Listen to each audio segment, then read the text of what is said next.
Hey, friendo, Steve here. Welcome back to the channel. So AEW signed Ric Flair to a multi-year deal, and everybody's talking about it. So I figured we'd talk about it as well. I give you guys my thoughts, and more importantly, we'll see what the internet is saying, because there's, oh boy, a lot of responses out there to this. There's a lot of different angles to take on this news.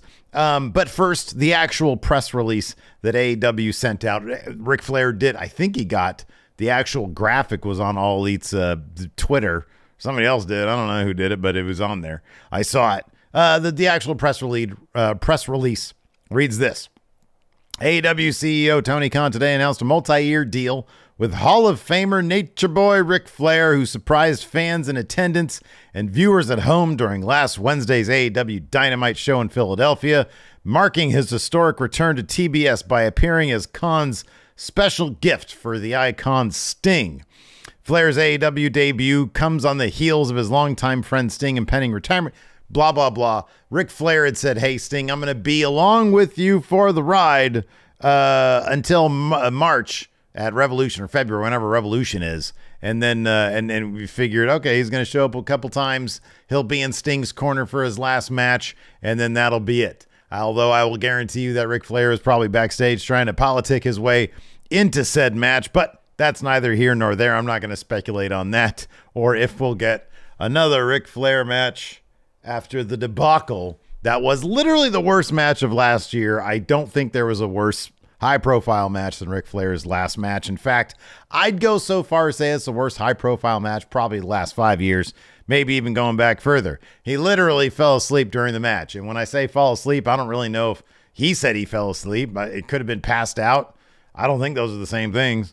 Anyways, Tony Khan also announced, going back to the press release here, that was just me. Tony Khan also announced that Flair's Woo Energy will become the exclusive energy drink of AEW. During AEW show dates, select host venues will carry the clean energy drink at concession stands for fans to enjoy. Here's some more editorializing. You have to appreciate the irony in them referring to it as a clean energy drink, and it's the energy drink of Ric Flair. Anyways, moving on. Continuing on with the thing here. It'll also be seen, the beverage will be stocked in the wrestlers' locker rooms, will also be seen on the announcer's desk during live broadcasts. Fans watching at home can experience Woo Energy by ordering wooenergy.com. That's Woo with 5 O's. This is literally a press release. I am not vouching for this energy drink. I have no idea what's in it or what makes it clean. Khan said this. Last Wednesday, the Nature Boy made his epic return to TBS more than 35 years since the Flair versus Sting rivalry first began on Superstation. It's truly an honor to welcome the legend himself and Woo Energy to AEW. So this just seems like more than Ric Flair cutting a multi-year deal. It's more like Woo Energy Drink is cutting a multi-year deal. And I kind of feel like Woo Energy is probably some other corporation that teamed up with Ric Flair to, in coordination, push this energy drink. This was kind of interesting. Sean Ross Sapp had a little bit of the breakdown here of the actual arrangement. It says here, the press release provided by AEW mentioned the Woo Energy drink. Sources close to Flair told Fightful that the deal was very similar to that of Randy Savage's to WCW in the mid-90s, where part of getting Flair was also procuring a deal with the energy drink that would cover a significant portion, if not all, of Flair's salary in AEW. So it seems like, it says here in the late 90s, Savage departed WWE for WCW and took a lucrative sponsorship deal with Slim Jim with him. Eric Bischoff had noted in the past that as part of landing the Slim Jim deal, it paid a significant portion of Randy Savage's salary within the company at the time. So everybody works out, WCW doesn't have to fork over a bunch of money for Randy Savage. In this case, AEW doesn't have to fork over a bunch of money to Ric Flair. Woo Energy Drink does that, and in exchange, they get to promote the Woo Energy Drink on AEW programming or something to that effect. So AEW gets Ric Flair, Woo Energy Drink gets Woo Energy Drink on AEW program. That would seem to be according to Sean Ross Sapp. He's pretty good at what he does. Go check out Fightful Select. It's worth $5 a month. There's a lot to unpack here. Number one, if social media is to be believed, not a lot of people are interested in this. We're about to take a look at some of those takes, some of the actual tweets I've seen out there. But as far as I'm concerned, I'm really not into this either. I think that AEW, at a certain point, they got it. There was a time when AEW would actually use the legends, if you will, mainly former WWE, or maybe sometimes former WCW people who hadn't gone to WWE. They use their legends really well. Sting is actually the best example of a legend used perfectly. That is totally an outlier, though, because it's not like Jake the Snake Roberts can do the stuff that Sting is doing at his age, jumping off of ladders and vomitoriums and all that kind of stuff, putting on these crazy matches. And that's been great. But otherwise, you know, they bring in Jake Roberts a couple of years back, and he cuts that amazing promo on Cody, and he's managing Lance Archer, a guy they really haven't done a whole lot with. You know, they brought in Steamboat even. I thought that was all right. When did they bring in Steamboat? What was the Steamboat stuff? Oh, yeah, that was for the Punk stuff. Yeah, I thought that was all right. That was fine, and that was pretty recent. Basically, they've done pretty good with their legends, but lately, and I feel like some of this had reached a bit of a boiling point with Adam Copeland arriving, where Edge, a lot of people like Edge. He's cool, he's great, but he's sort of done everything. And if you've been paying attention to the podcast that me and Larson do over at Going in Raw, he's not lately, especially in WWE, his latest run just really has not been all that interesting. Nobody really seems overwhelmingly compelled to see Edge. And then he goes over to AEW because essentially WWE had nothing left for him to do. He goes to AEW and they really don't have much for him to do. He's in this feud with Christian. It's kind of lukewarm. And to be honest with you, it's kind of dragging Christian down, who up until Copeland arrived was on a really, really good roll. And it just sort of illustrates a lot of the discourse I see, and some of it is coming from a place of a disingenuous place. A lot of the discourse I see is, hey, you're sort of echoing TNA back in the day when it was just sort of like former WWE people would go there and that's who would get the spotlight. I don't think that Ric Flair is going to hog the spotlight while he's in AEW. I kind of feel like he'll show up in whatever segment Sting is in. He'll just sort of be there for that segment and that segment alone, and then they'll move on. So I don't think he's going to take up a ton of real estate on AEW. I've seen takes, and these are, takes that I understand where they're coming from, saying I'd rather see, wrestlers of the future, people like Ricky Starks, people like Willow Nightingale, than an old timer like Ric Flair. There's also the hypocrisy of Tony Khan calling out Vince McMahon for his many allegations on Twitter and then hiring Ric Flair, a guy who's got plenty of allegations of his own that are really ugly. If you haven't seen his the dark side of the ring on the plane ride from hell, there's Exhibit A for you. But there's a whole laundry list of them over the decades. And yeah, it's a bit on the hypocritical side. And I kind of hope that somebody at one of those press conferences they do after the pay-per-views will say, hey, given what you said about Vince McMahon, how do you square signing Ric Flair to a deal? I don't think anybody's going to, because usually wrestling media, these things don't really hold many feet to the fire. But anyways, so yeah, let's go ahead and see what people are saying out there in the world of internet. That is actually the press release. That is not internet.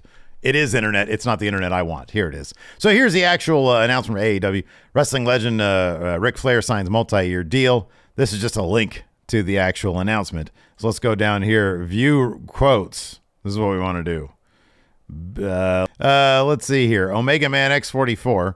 This is an awful decision. He has nothing to offer a place like AEW except sucking up time from useful talent. This is quickly devolving into Hogan Bischoff era TNA real quick. Take a cool promotion that was a legit alternative, just make it garbage. Ever since Cody bailed, there might be more there. I don't know. I kind of feel that ever since Cody bailed, though, I think AEW is trying to figure it out. Mr. Santy's app with just a but why here from Ryan Reynolds. Phil we met says, I don't understand the logic of this move by making Ric Flair all elite. Oh, there's the graphic. I love Flair, but you shouldn't allow him to wrestle in any capacity, and a signing like this goes back on AEW being an alternative. AEW simply isn't the same anymore, and everyone can clearly see that. So this is one of the major things that I've noticed, is that a lot of people rightfully claim that AEW positioned themselves as an alternative to the WWE, and a lot of people are seeing this Flair signing, among other things, as reason to sort of believe that that's not the case anymore, that they're just sort of playing the same old TNA WWE ball that always existed going back decades. Let's see here. Alex just says, y'all, what the fuck are we doing? Derp Lord says, fucking gross. Quit signing problematic old dudes that suck all the air out of the room. Wrestle Update says, signing Ric Flair for years isn't just a bad move from a moral and optic standpoint. It's bad business. His energy drink is going to go the way of Woo Wings, and AEW is now attached to it. When Sting retires, what will he bring to the table? I just don't see what the point of this is. It leads you to believe, like, how long is Woo energy drink going to be around? Like, I don't know. Is it, if it goes out of business, are they still going to have to, it's just going to be collecting dust on the commentary desks? Let's see here. Where the charisma lies says, what has happened to AEW? Slowly becoming everything they were made to counter. Let's see here.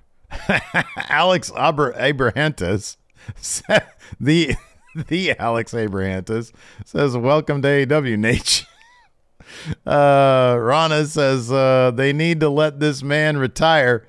He should not be wrestling anymore. I'd be kind of surprised if Tony Khan actually allowed him to wrestle. Right? I kind of feel like that wouldn't be the case. Rob Ford Drip says, hi, I'm the person you would most expect to be into this. Here to tell you this sucks and I hate it a lot.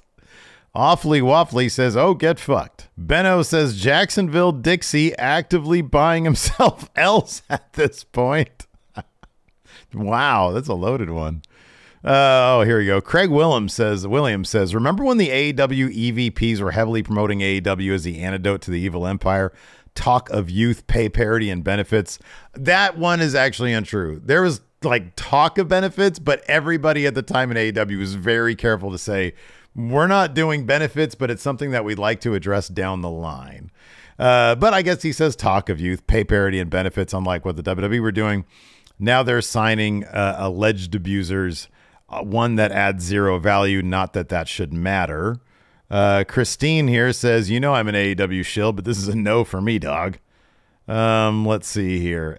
Massachusetts, I guess, says Ric Flair worked Tony Khan into shilling his energy drink. He's the biggest money mark in human history.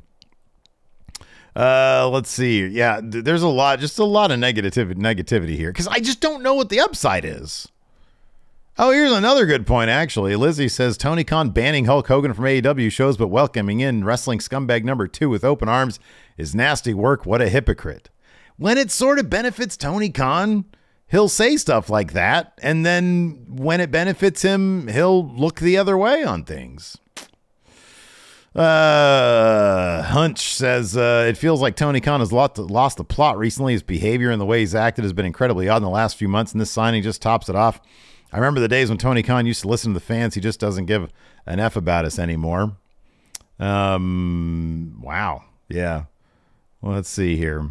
Oh, what is this? A quote from Dave Meltzer. Not sure a SummerSlam where only 2 male wrestlers, Dom Mysterio and Omos, are under 35, and the median viewer age of Raw is 52 and SmackDown is 56, is gearing towards kids in response to the Ric Flair thing. This person posts that. Alyssa, old friend Alyssa says, bah, ha, ha, what the fuck? I was assured by the usual suspects that it was only a one-off appearance and therefore his history doesn't really matter. Oh God, they're going to let him wrestle, aren't they? Maybe, Alyssa. Maybe. That could be. I don't know, man. I saw that last match. It was trash. I just, dude, it's going to kick up. It would be such a negative shitstorm. Not a good shitstorm, a bad shitstorm. If one day it's like, oh my God, Ric Flair is coming back to the ring. I can't believe for a second that they would let him wrestle. Would they? Would they? Check out this other video over here.